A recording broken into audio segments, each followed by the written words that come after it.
Es más, la semana pasada, después de que la Cámara de Diputados aprobó la reforma judicial, se le ocurrió apenas a principios de esta semana a los ministros de la Suprema Corte de Justicia de la Nación proponer un proyecto alternativo, demasiado tarde.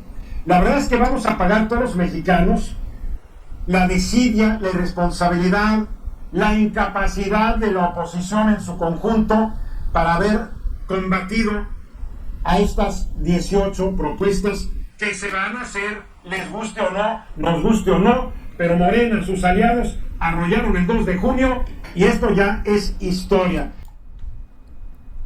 ¿Cómo están, vecinos? Bienvenidos nuevamente a su canal Vecino Informa. Les saluda como siempre Alex Sabido, transmitiendo para ustedes el día de hoy, miércoles 11 de septiembre. Pues amigos, la reforma judicial es un hecho. Esto ha llevado a las lágrimas, al coraje, a la histeria del bloque de oposición. Están sumamente derrotados, están aniquilados. Están inventándose 20,000 pretextos para detener esta reforma que básicamente ha sido turnada ya hacia los congresos locales para su aprobación y posteriormente regresar al Ejecutivo. Eduardo Ruiz Gili, quien últimamente ha medio tratado de ser imparcial, ha cuestionado muchísimo al bloque de oposición, volvió a hacerlo. Esta vez los llama incapaces, los llama incompetentes y pues evidentemente lo son. El bloque opositor desde el mes de febrero conoce, o en teoría debería de haber conocido la reforma al Poder Judicial. Nunca hicieron nada, se cruzaron de brazos, les dio flojera, pensaron que de alguna manera esto no se iba a volver una realidad. Vamos a escuchar, mis amigos, rápidamente un lloriqueo más por parte de los chayoteros. En esta ocasión Ruiz Gili, pues aceptándolo, arrasaron con la oposición, no queda de otra, nos guste o no, tenemos que aceptarlo porque efectivamente es la voluntad de más de 35 millones de mexicanos que votamos por la cuarta transformación y el segundo piso. Vamos a escuchar a Ruiz Gili. Si el creador no decide otra cosa, lo más seguro es que el Senado apruebe la reforma constitucional que va a dar lugar a un nuevo poder judicial federal. Luego lo harán los 27 congresos locales que controla Morena y sus aliados, y va a culminar así un proceso que sin sorpresas impulsó el presidente Andrés Manuel López Obrador, quien la verdad a lo largo de su carrera es un juego de tiempos muertos, y en cambio la oposición ha demostrado que se perdió en discursos vacíos y la pasividad. El plan C de Andrés Manuel López Obrador fue presentado el 5 de febrero. Incluye 18 iniciativas de reformas constitucionales, entre ellas esta, la judicial tan polémica que abarca la elección popular de ministros de la Suprema Corte de Justicia, magistrados y jueces del Poder Judicial. También habla sobre la creación de un tribunal de disciplina judicial que va a sustituir, la verdad, inútil Consejo de la Judicatura para supuestamente tener en control a los jueces corruptos. La reforma también incluye la desaparición de organismos autónomos, la transformación del INE en un instituto de elecciones, la transformación del sistema político mexicano. ¿Por qué? Porque ahí viene la reforma que va a reducir el número de diputados, que va a reducir el número de senadores, que va a eliminar a los plurinominales, para lo que se ve obviamente darle el control absoluto al partido dominante. En fin, hay muchas reformas, pero hablemos de la judicial. Desde el 5 de febrero, la oposición, los miembros del Poder Judicial, la academia, las organizaciones de la sociedad civil, todos tuvieron la oportunidad de empezar a proponer cambios a la reforma propuesta por el presidente. Tuvieron tiempo para movilizarse y presionar, pero más que nada, tuvieron tiempo para convencer a los ciudadanos que el 2 de junio no votaran masivamente por Morena y sus aliados y no le regalaran el poder legislativo federal al partido del presidente López Obrador y a los dos satélites que giran alrededor de él. El hecho es de que yo no recuerdo que Xóchitl Gálvez, la candidata presidencial del PAN, PRI, PRD, o que la mayoría de los candidatos a diputados, senadores, nos estuvieran recordando que no había que darle esta mayoría a Morena y sus aliados. En este programa insistimos mucho que ese tenía que ser el objetivo fundamental de la oposición. Pues se la pasaron en campañas deslucidas.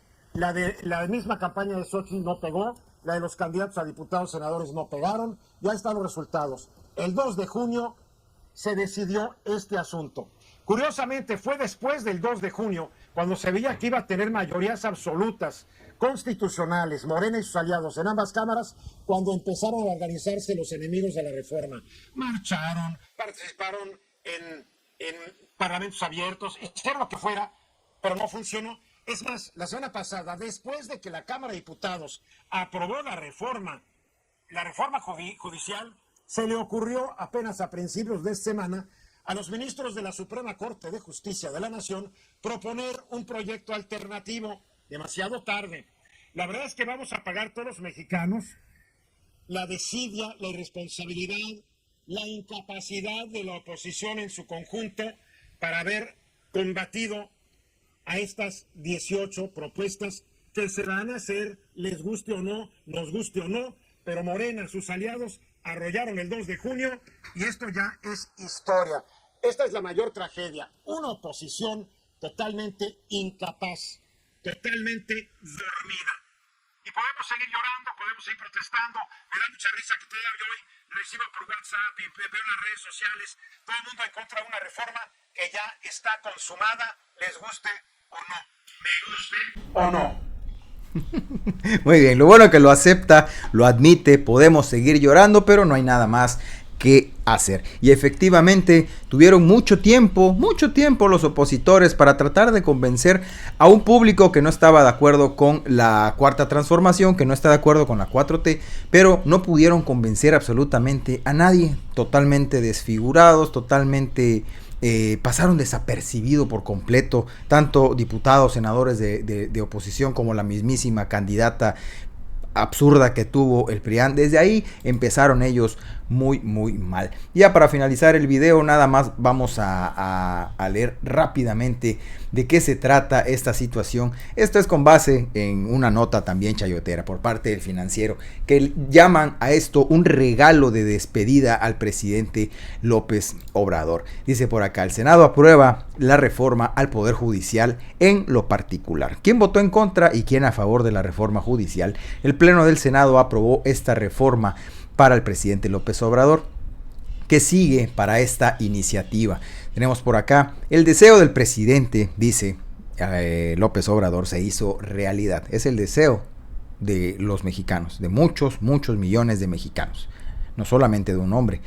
El Pleno del Senado aprobó la reforma en lo particular este miércoles 11 de septiembre, luego de varias horas de debate y un cambio de sede ante la irrupción de manifestantes. Con 86 votos a favor y 41 votos en contra en votación económica, la iniciativa de reforma judicial será turnada a los congresos estatales, que por cierto ya están irrumpiendo manifestantes a estos congresos para evitar que se pueda seguir sesionando. En esta nueva etapa, la propuesta debe ser aprobada por 17 congresos para regresar al Ejecutivo y convertirse en ley, a menos que algún amparo o medida legal suspenda sus efectos. Morena tiene más de 20 congresos en todo el país. Luego, más de 12 horas de discusión, la suspensión debido a un portazo en el Senado y en una sede alterna, Morena y sus aliados lograron el cometido y obtuvieron la mayoría calificada en una de las reformas más polémicas de los últimos años, que busca, entre otras cosas, la elección de ministros, jueces y magistrados a través del voto popular. La oposición evidentemente no logró contener a Morena y aliados.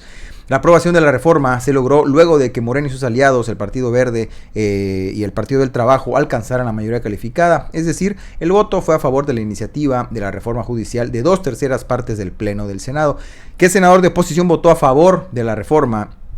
Morena y partidos lograron conseguir los 86 votos que necesitaban gracias a Miguel Ángel Yunes Márquez. Fue el panista que votó a favor. Este legislador veracruzano al inicio de la sesión ordinaria pidió licencia para ausentarse por motivos de salud. Sin embargo, se reincorporó a sus funciones y ya en la sede alterna de Xicoténcatl, en donde expuso su apoyo por la elección de jueces, magistrados y ministros. Se debe destacar que no realizó su votación el senador de Movimiento Ciudadano, Daniel Barreda, a quien supuestamente lo habían señalado como haber sido secuestrado por parte de Laida Sansores, que quedó completamente desmentido. El que tenía una bronca legal era su padre y él acompañó a su padre a este problema.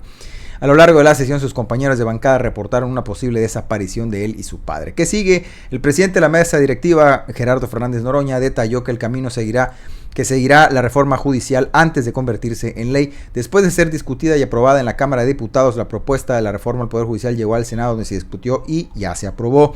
El siguiente paso es que cada uno de los congresos estatales analicen, discutan y voten a favor o en contra de la iniciativa. Para que esta propuesta avance y sea oficial, 17 de los 32 más, que es la mitad más uno de los congresos estatales deben votar a favor de la misma. Entonces, mis amigos, esto básicamente es un hecho. Se va a avalar la reducción de 11 a solamente 9 ministros de la Suprema Corte y sobre todo que su periodo se reduzca de 15 años a 12 nada más. Otro de los puntos establecidos de la reforma implica la celebración de 2 elecciones para renovar los cargos dentro de ese poder del Estado. La primera de ellas sería extraordinaria y se realizaría en junio próximo, mientras que la segunda se llevaría a cabo hasta el 2027. Así que lloren, chillen, se revuelquen o no, la mismísima presidenta del INE dijo que están listos para llevar a cabo las elecciones de los jueces y los magistrados, a pesar de que los de oposición están intentando tumbarla, traicionando a la patria otra vez. Norma Piña piensa impugnar la reforma al Poder Judicial. Su empleada, la enfermera Patricia Aguayo, confiesa que están recurriendo ahora a instancias internacionales para detener la reforma al Poder Judicial. O sea, quieren pasarse por el arco del triunfo la voluntad de nosotros los mexicanos, de los casi 36 millones de personas que votamos para que se lleve a cabo esta reforma. Así se las gasta la oposición. Hasta aquí el video, mis amigos. Gracias. Espero hayan logrado llegar al final de este. Si fue así, les agradecería muchísimo, como siempre, su valioso like. No olviden compartir esta información.